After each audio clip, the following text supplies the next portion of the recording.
Olá, pais, olá, mães, familiares, alunos, alunas, sejam muito bem-vindos, abraçados e acolhidos à nossa videoaula de História. Como vocês sabem, eu sou o professor historiador João Barbalho e como temática da disciplina de História, olha só, estaremos conhecendo hoje a formação do Império Romano do Oriente, também conhecido popularmente como Império Bizantino. Portanto, na página de número 139 do livro de História, olha só, página de número 139, essa página aqui, estaremos conhecendo sobre essa temática. Olha só, muito bem, vamos começar a leitura, acompanhe. Império Romano do Oriente ou Império Bizantino. Em 395, depois da Era Cristã, quando o imperador Teodósio dividiu o Império Romano em Império Romano do Ocidente e Império Romano do Oriente, não tinha em mente que a antiga cidade grega de Bizâncio conseguiria se manter de pé por mais de 1000 anos. Neste caso, a cidade já não possuía esse nome, pois era conhecida por Constantinopla.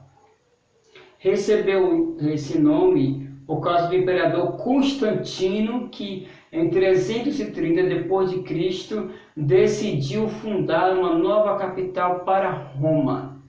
Aí vem o nome de Constantinopla. Fugindo da instabilidade política do Ocidente para atrair membros da elite, Constantino decidiu transplantar um modelo romano de cidade com suas praças, seus mercados, anfiteatros, circos, teatros e suas casas de banho. A cidade de Constantinopla era rica e bem situada. Hoje nós conhecemos bem como Istambul. O comércio era intenso, as trocas eram constantes, gerando riqueza para a região. A Grécia, a Síria, o Egito, a Pérsia, a Índia, até mesmo a China, fazia parte desse intercâmbio comercial. Havia inclusive uma importante rota de caravanas que cruzava toda a Ásia e levava produtos do mundo romano e chinês. Essa rota ficou conhecida como Rota da Seda, graças ao tecido comercializado pelos chineses, a seda. No final do Império Romano, a parte ocidental passou por um processo de êxito urbano e intenso. As cidades deixaram de ter importância. Por exemplo, Roma, nos seus tempos de glória, chegou até 1,5 milhões de pessoas. Após a queda, não tinha mais do que 12 mil habitantes. As cidades que resistiram a esse novo tempo eram saqueadas, a insegurança era muito grande. Estamos falando de Roma, aqui já na região do Ocidente. Com os ataques a Constantinopla eram constantes, foram construídas muralhas tríplices que impediam acesso à cidade. Elas estavam estrategicamente localizadas entre o Corno de Ouro e o Mar de Mármara, no ponto em que a Europa encontra a Ásia. Para proteger a cidade dos ataques marítimos, foram colocadas correntes do lado ocidental ao oriental, impedindo a entrada de navios. É interessante salientar que nos 1000 anos de história do Império Bizantino, são raros os anos em que os bizantinos tiveram paz. Todos os anos, os povos de diversas regiões tentavam transpor as muralhas de Constantinopla. O Oriente enfrentou godos, hunos, ostrogodos e nenhum deles conseguiu destruir a defesa de sua capital, enquanto Roma foi invadida várias vezes.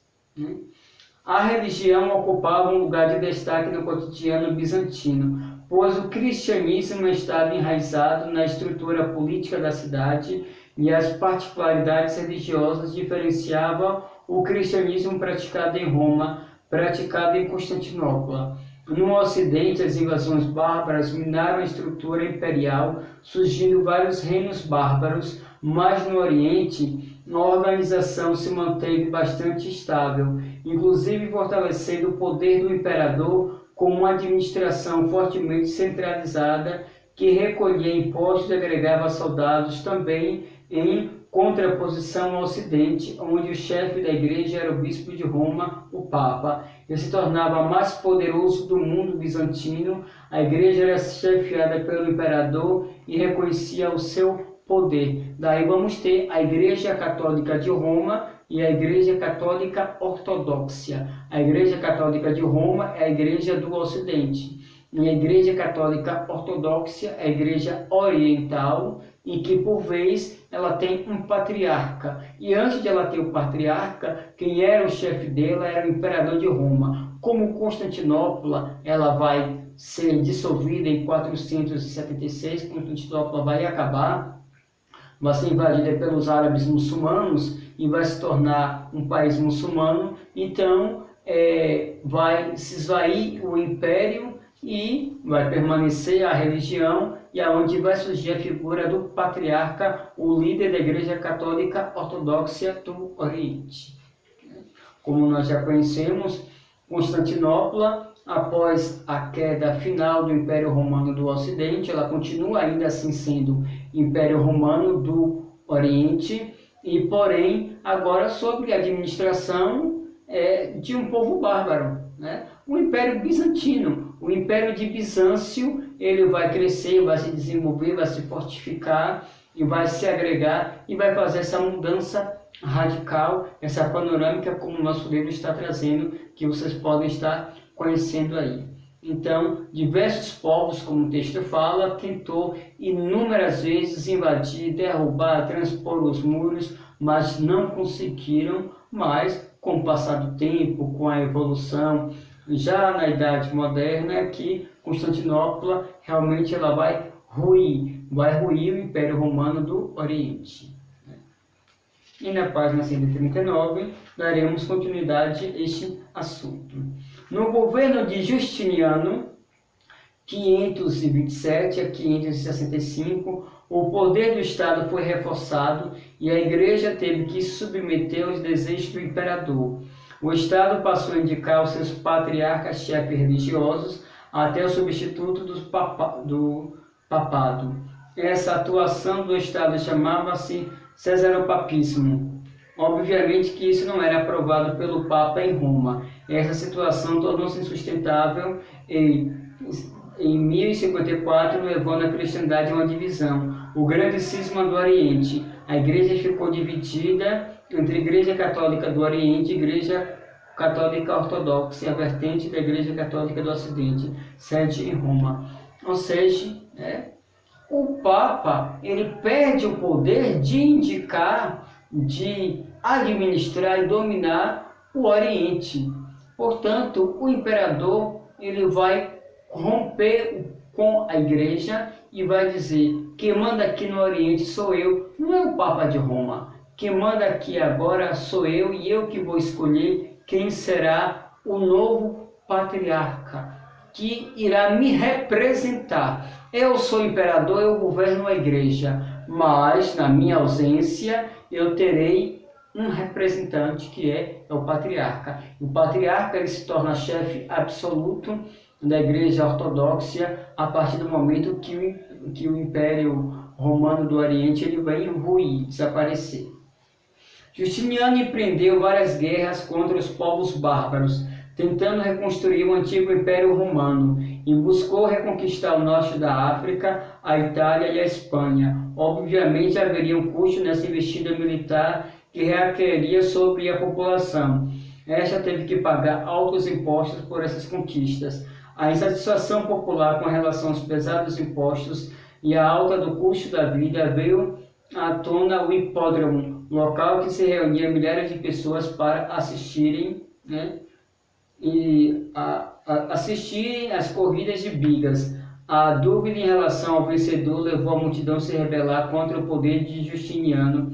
O imperador mandou fechar os portões do hipódromo com 30.000 pessoas dentro, e logo em seguida o exército matou todos os rebeldes. Esse episódio ficou conhecido como a Revolta de Nica.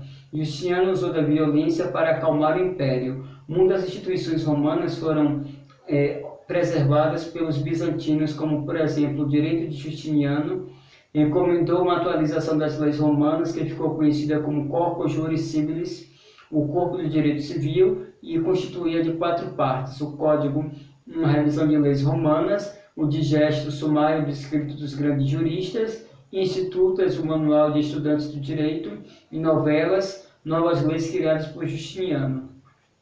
Com a morte de Justiniano, o Império Bizantino iniciou sua decadência entre o século VII e o século VIII, e os árabes conquistaram boa parte do seu território. Em 1453, os turcos otomanos ocuparam a capital de Constantinopla, encerrando o Império Bizantino. É isso, né? Então, na nossa próxima aula, estaremos conhecendo sobre a cultura bizantina. Depois estaremos vindo nossos exercícios e estaremos encerrando o nosso livro de história.